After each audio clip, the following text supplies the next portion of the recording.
దేవుని ఘనమైన పరిశుద్ధమైన నామమైన కలుగుగాక. ప్రభువైన యేసుక్రీస్తు శక్తిగల నామంలో చేయవలసిన మీ అందరికీ, అదేవిధంగా యూట్యూబ్ వీక్షిస్తున్న ప్రతి ఒక్కరికి నేను శుభములు తెలియజేస్తున్నాను. ఈ సమయంలో మరి దేవుని వాక్యంలో మనం వెళ్దాం. ఈరోజు వాక్య ధ్యానము 7 రకాల ప్రార్థనలు. క్రైస్తవ జీవితంలో కొన్నిసార్లు శ్రమలలో, కష్టాలలో, బాధలలో, సమస్యలలో, ఇబ్బందులలో ఉన్నప్పుడు బైబిల్లో భక్తులు ఏ విధంగా ప్రార్థించారు, భక్తులు ఏ విధంగా వారు దేవుని సన్నిధిలో జవాబు పొందుతున్నారు, ఏ విధంగా మరి ఆత్మీయ జీవితం ఉన్నతమైనటువంటి స్థాయిలోకి వెళ్ళింది, దేవుని మరి ఏ విధంగా దేవుని ద్వారా వారు విజయాన్ని పొందుతున్నారు, దేవుని పరిశుద్ధ గ్రంథంలో నుండి మన దేవుని వాక్యాన్ని ధ్యానం చేద్దాం. ఈ సమయంలో మరి కీర్తన 51వ కీర్తన 7వ వచనం చూద్దాం.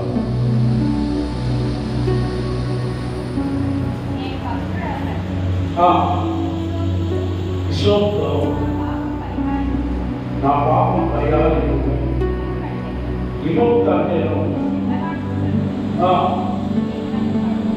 నీవు నన్ను కడుగు. హల్లెలూయా. ఇక్కడ మరి భక్తుడైనటువంటి దావీదు చేసినటువంటి ప్రార్థన, మొట్టమొదటిగా వ్యక్తిగత ప్రార్థన అనేటువంటి మరి విషయాన్ని మనం ధ్యానం చేస్తున్నాం. దావీదు తన జీవితంలో మరి ఎన్నోసార్లు మరి దేవుని సన్నిధానంలో ప్రార్థించలేదని కాదు, కానీ ఈ 51వ కీర్తనలో ప్రత్యేకమైనటువంటి ప్రార్థన చేస్తున్నారు. 51వ కీర్తన 7వ వచనం మరొకసారి చదువుతాం. నేను పవిత్రుడన్నట్లు విశ్వములో నా పాపం పరిహరింపు, ఇమను కంటేను నేను తెల్లగా ఉంటున్నట్టు నీవు నన్ను. అనగా వ్యక్తిగతంగా ఇతడు దేవుని సన్నిధానంలో తన పాపాలను ఒప్పుకుంటున్నాడు. వ్యక్తిగతంగా తన జీవితంలో చేసినటువంటి పాపాల కొరకై పశ్చాత్తాపడుతున్నాడు. కింద ఇంకొక వచనాలు చూస్తే, 9వ వచనాలు చూస్తే, నా పాపములకు విముఖుడవుకము, నా దోషములన్నిటినీ తుడిచివేయు. 10వ వచనం, దేవా నా యందు శుద్ధ హృదయమును కలగజేయము, నా అంతరంగంలో స్థిరమైన మనస్సును నూతనంగా ఉంచు. మరి దావీదు చేస్తున్నటువంటి ప్రార్థన మనము ఈరోజు చూస్తా ఉన్నాం. ఎందుకంటే వ్యక్తిగతంగా అతను ఎప్పుడైతే పాపంలో పడిపోయాడో దేవుని సన్నిధికి వచ్చి పశ్చాత్తాపడుతూ దేవా నా యందు శుద్ధ హృదయమును దయచేయము, నా అంతరంగంలో స్థిరమైన మనస్సును నూతనంగా పుట్టించుమని ప్రార్థిస్తున్నాడు. 11వ వచనంలో చూస్తే, నీ సన్నిధిలో నుండి నన్ను తోసివేయము, నీ పరిశుద్ధాత్మను నా యందు నుండి తీసివేయము అంటున్నాడు. హల్లెలూయా. దేవుడు అంటారా, దేవుని యొక్క సన్నిధి కొరకై దావీదు ప్రార్థిస్తా ఉన్నాడు. నీ సన్నిధిలో ఆనందం ఉన్నది, నీ సన్నిధిలో నాకు ఆశీర్వాదం ఉన్నది, నీ సన్నిధిలో నాకు మేలు ఉన్నది, నీ సన్నిధిలో నాకు సమాధానం ఉన్నది. కాబట్టి దేవుని సన్నిధిని రుచి చూసినటువంటి దావీదు అంటున్నాడు, నీ సన్నిధిలో నుండి నన్ను తోసివేయయ్యా. అదే సమయంలో నీ పరిశుద్ధాత్మను నా యందు నుండి తీసివేయమని దేవుని సన్నిధానంలో ప్రార్థిస్తున్నాడు. 12వ వచనం చూస్తే, నీ రక్షణ ఆనందం నాకు మరలా పుట్టించుము, సంపత్తి గల మనస్సును కలగజేసినాను, దృఢపరచుము. హల్లెలూయా. కాబట్టి దేవుడు ఇచ్చినటువంటి రక్షణ ఆనందము మనలో ఎప్పుడు ఉండాలి. ఈ రక్షణను నిర్లక్ష్యము చేయదు, రక్షణను కోల్పోయేటువంటి వారిని లెక్కలోకి మనం వెళ్ళదు, కానీ రక్షణ ఆనందంలో, రక్షణలో కొనసాగేటువంటి వారంగా మనం ఉండాలని దేవుడు మరి దావీదు ద్వారా మనతో మాట్లాడుతున్నాడు. 2వ వ్యక్తిగా చూసినట్లయితే 1 దినవృత్తాంతంలో 4వ అధ్యాయం 9వ వచనం నుండి కొన్ని మాట్లాడుతాం. 1 దినవృత్తాంతంలో 4వ అధ్యాయం 9వ వచనాన్ని మనం చూస్తే, తన సహోదరుల కంటే ఘనము పొందిన వాడై ఇతని కంటే అతని తల్లి అతనికి ఎబ్బేజు అని పేరు పెట్టారు. మరి మరొక వ్యక్తి దేవుడు నాకు చూపిస్తున్నాడు. ఈ వ్యక్తి పేరు ఎబ్బేజు. ఎబ్బేజు మరి ఎబ్బేజు అర్థం ఏంటంటే వేదన, కన్నీరు, దుఃఖము. మనుషులతో కూడా వేదన, కన్నీరు, దుఃఖము, శ్రమ, ఆర్థిక ఇబ్బందులు, శ్రమలు, అనేకమైన కష్టాలు మనల్ని వెంటాడినప్పుడు మనం కూడా ఎబ్బేజులాగా వ్యక్తిగతంగా దేవుని కలుసుకునేటువంటి ఆ అనుభవం మనకు అవసరమైనది.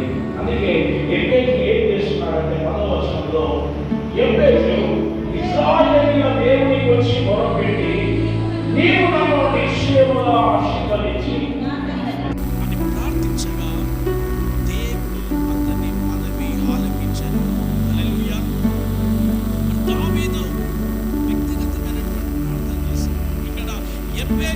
వ్యక్తిగతమైనటువంటి ప్రార్థన చేశాడు. ఇశ్రాయేలుల దేవుడికి వచ్చి మొరపెట్టాడు. ఏ విషయాలు? 4 విషయాలు అతను ప్రార్థన చేశాడు. ఏమని? మొట్టమొదటిది, నిశ్చయంగా నన్ను ఆశీర్వదించు. రెండవది, నా సరిహద్దులను విశాలపరచు. మూడవది, నీ చెయ్యి నాకు తోడుగా ఉండనివ్వు. నాలుగవది, ఏ కీడు రాకుండా నన్ను తప్పించు. దేవుడు అతను చేసిన మనవి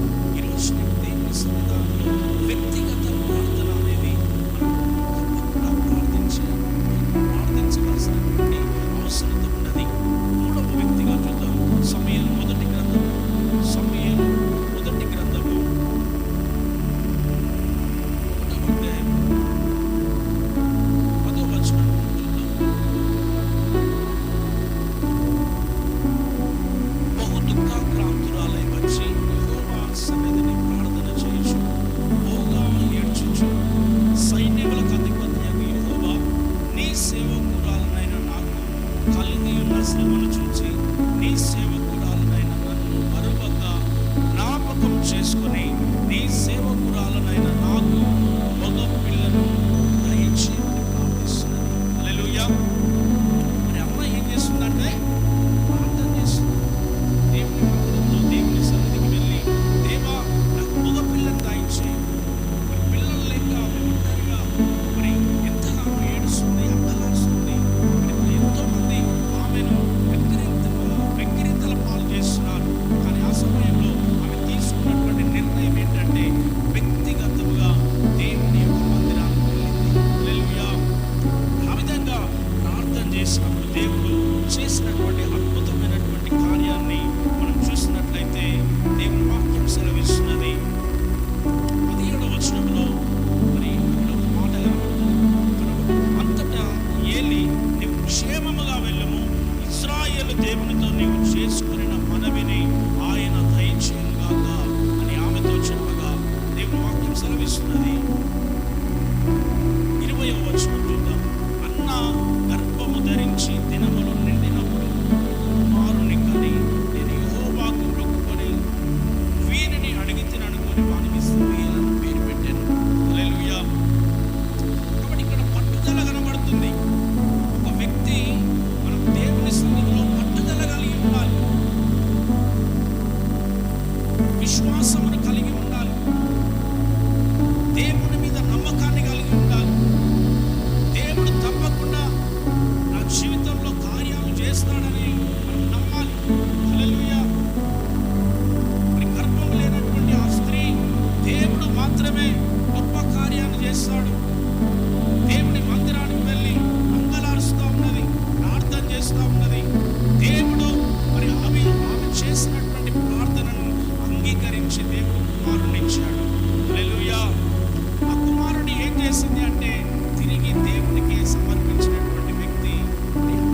2వ అధ్యాయంలో చూస్తే 2వ అధ్యాయం 20-21 వచనంలో చూద్దాం. దేవుని వాక్యాన్ని మనం చూసినట్లయితే యెహోవా సన్నిధిని నీకు దొరికిన ఎల్కానాను అతని భార్యను దీవించిన తర్వాత వారు ఇంటికి వెళ్ళిరి. 21వ వచనంలో యెహోవా అన్నాను దర్శింపగా ఆమె గర్భవతి అయి 3 కుమారులను 2 కుమార్తెలను కనెను. హల్లెలూయా. మరి దేవునికి మరి అన్న సమయలను సమర్పించిన తర్వాత దేవుడు తిరిగి వారికి ఎంతమందిని ఇచ్చాడు? 3 కుమారులను 2 కుమార్తెలను దేవుడు వారికి ఇచ్చాడు. కనుక దేవుని బిడ్డలారా, ఈ వ్యక్తిగతమైనటువంటి ప్రార్థన అనుభవం అనేది ప్రతి క్రైస్తవురాలకు అవసరమైనది. రెండవ ప్రార్థన కుటుంబ ప్రార్థన. దేవుని వాక్యంలో చూస్తే మరి యోబు రాసినటువంటి గ్రంథము 1వ అధ్యాయము 5వ వచనాన్ని మనం చూస్తే, రెండవదిగా కుటుంబ ప్రార్థన ఉండాలి. మొట్టమొదటి ప్రార్థన వ్యక్తిగత ప్రార్థన మన జీవితంలో ఉండాలి. రెండవది కుటుంబ ప్రార్థన ఉండాలి. మరి ఇక్కడ మనం చూసినట్లయితే యోబు జీవితంలో 1వ అధ్యాయం 5వ వచనంలో కనబడుతుంది, వారి విందు దినములు పూర్తిగాగా యోబు తన కుమారులు పాపం చేసి తమ హృదయములలో దేవుని దూషించలేమో అని వారిని విలువనంపించి వారిని పవిత్రపరచి అరుణోదయములు లేచి వారిలో ఒక్కొక్కరి నిమిత్తమై దహన బలి అర్పించుచు వచ్చిన యోబు నిత్యము అలాగూ చేయుచుండెను. హల్లెలూయా. దేవుని వాక్యం సెలవిస్తున్నది, యోబు వారి యొక్క కుటుంబంలో ఉన్నటువంటి పిల్లలందరినీ కూడా పిలిపించి మరి దేవుని సన్నిధానంలో సమర్పించి ఒక్కొక్కరి నిమిత్తమై కూడా అతడు ప్రార్థన చేస్తున్నాడు. హల్లెలూయా. మరి తల్లిదండ్రులైనటువంటి వారు పిల్లలను మరి పిలిచి దేవుని సన్నిధానంలో కూర్చుండబెట్టి కుటుంబంతో దేవుణ్ణి ప్రార్థన చేసేటువంటి ఆ అలవాటు మనం కలిగి ఉండాలి. ఇంకొక వ్యక్తిని మనం చూస్తే యెహోషువ గ్రంథంలో చూసినట్లయితే యెహోషువ 24వ అధ్యాయంలో కూడా దేవుని వాక్యం కనబడుతుంది. యెహోషువ 24:15 వచనాన్ని చూద్దాం.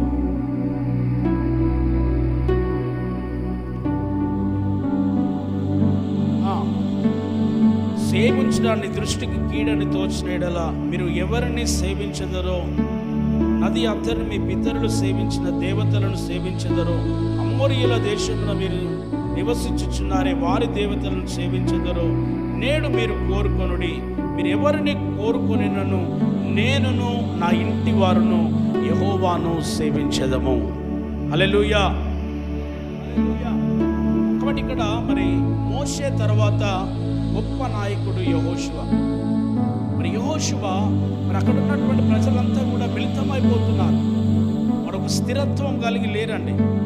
మరి దేవుని మీద ఏకాగ్రత కలిగి ఒక స్థిరత్వం కలిగినటువంటి ప్రజలుగా లేరు. కానీ ఇక్కడ యెహోషువ ఒక స్థిరమైన వ్యక్తిగా, దేవుణ్ణి ఆరాధించే వ్యక్తిగా, దేవుణ్ణి సేవించే వ్యక్తిగా, తను మాత్రమే కాదు తన కుటుంబముతో దేవుణ్ణి ఆరాధించే వ్యక్తిగా కనబడుతున్నాడు.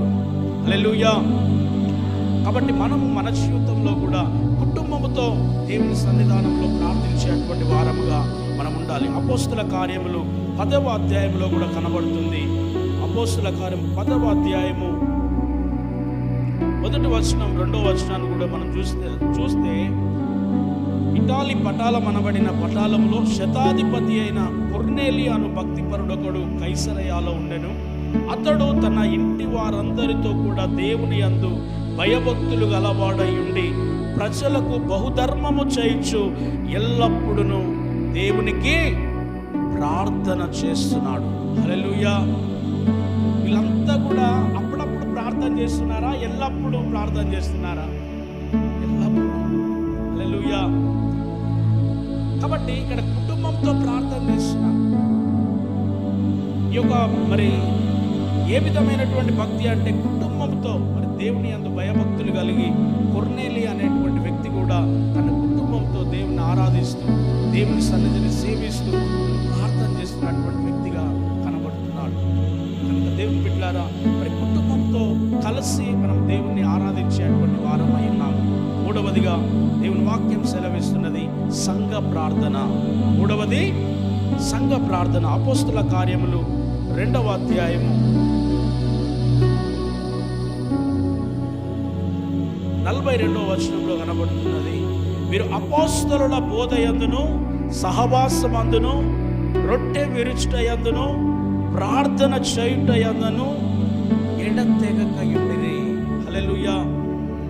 మరి అపోస్తలుల కాలంలో ఏ విధంగా ఉన్నదంటే సంఘము ఎడతెగక ప్రార్థన చేస్తున్నారు.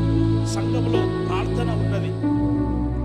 స్త్రీలు ప్రార్థించేవారు ఉన్నారు, యవనస్తులు ప్రార్థించేవారు ఉన్నారు, పురుషులు ప్రార్థించేవారు ఉన్నారు, పెద్దలు ప్రార్థించేటువంటి వారు ఉన్నారు.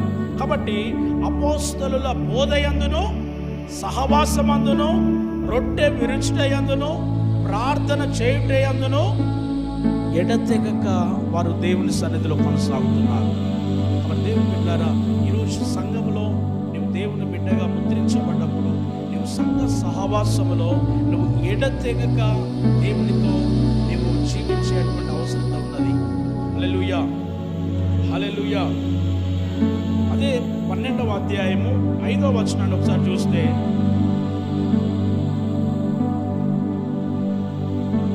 12వ అధ్యాయం 5వ వచనంలో, పేతురు చెరసాలలో ఉంచబడెను, సంఘమైతే అతని కొరకు అత్యాసక్తితో ప్రార్థించుచుండెను. హల్లెలూయా. కాబట్టి ఇక్కడ సంఘం ఏ విధంగా ప్రార్థన చేస్తున్నది? అత్యాసక్తితో ప్రార్థన చేస్తున్నది. ఆసక్తి, అత్యాసక్తి. కాబట్టి మన ప్రార్థన అత్యాసక్తితో కూడినటువంటి ప్రార్థన అయి ఉండాలి.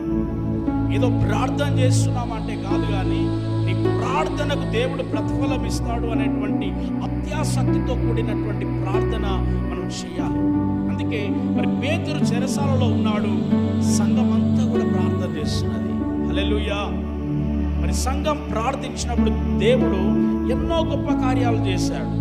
అక్కడ మనం చూస్తే 14వ వచనం నుండి మనం గమనించినట్లయితే దేవుని వాక్యం ఏమని సెలవిస్తున్నది అంటే, ఆమె పేతురు స్వరమును గుర్తుపట్టి సంతోషము చేత తలుపు తీయక లోపలికి పరిగెత్తుకొని పోయి పేతురు తలుపు దగ్గర నిలుచున్నాడని తెలిపాను. హల్లెలూయా. ఇంకా మనం 15వ వచనంలో, అందుకు వారు నీవు పిచ్చిదానివనిరి, అయితే తాను చెప్పినది నిజమని ఆమె దృఢముగా చెప్పినప్పుడు వారు అతన్ని దూత అనిరి. 16వ వచనంలో, పేతురు ఇంకను తట్టుచున్నందున వారు తలుపు తీసి అతన్ని చూచి విభ్రాంతి నొందిరి.